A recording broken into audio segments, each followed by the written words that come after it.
अध्यक्ष महोदय, दुसरा मुद्दा असा आहे की माझ्या मतदारसंघातील शेलू बाजार वाशिम हा रस्ता हॅम अंतर्गत करण्यात आला आहे।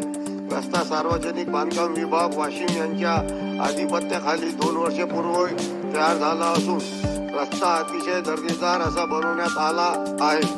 त्यामुळे शासनाचे व संबंधित कॉन्ट्रॅक्टदाराचे अभिनंदन केले पाहिजे। परंतु अध्यक्ष महोदय, हा रस्ता बनवत असताना तत्कालीन कार्यकारी अभियंता सार्वजनिक बांधकाम विभाग वाशिम यांनी 30 किलोमीटरच्या रस्त्यापैकी वाशिम ते पिंपरी अवघणपर्यंतचा 20 किलोमीटरचा रस्ता हा 7 मीटर रुंदीचा बनवलेला आहे।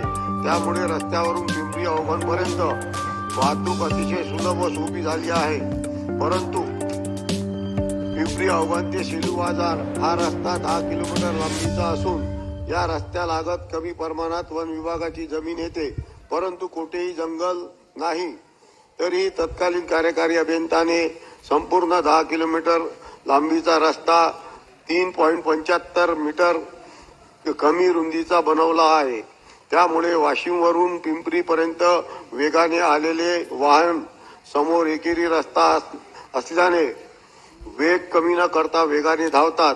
त्यातून गेल्या 2 वर्षात अनेक गंभीर अपघात झाले आहे, ज्यात 10च्या वर लोकांना आतापर्यंत जीव गमवावा लागला आहे। अध्यक्ष महोदय, 13 जानेवारी 2025 रोजी याच रस्त्यावर घोगरी फाट्याच्या समोर 2 मोटार सायकलीची आमने सामने धडक होऊन त्यात 3 लोकांचा जीव गमवावा लागला आहे। त्यापूर्वी सुद्धा एक ऑटो अपघातात 2 लोक, तत्पूर्वी मोटरसायकलच्या अपघातात पुन्हा 2 लोक, असे जवळपास 10च्या वर जीव अरुंद रस्त्यामुळे गेलेली आहे। महोदय, हा 10 किलोमीटर लांबीचा रस्ता लोकांसाठी जीवघेणा ठरत आहे। महोदय, हा रस्ता हॅम अंतर्गत बनवण्यात आल्याने त्यांची देखभाल दुरुस्ती पुढील 5 वर्षाकरिता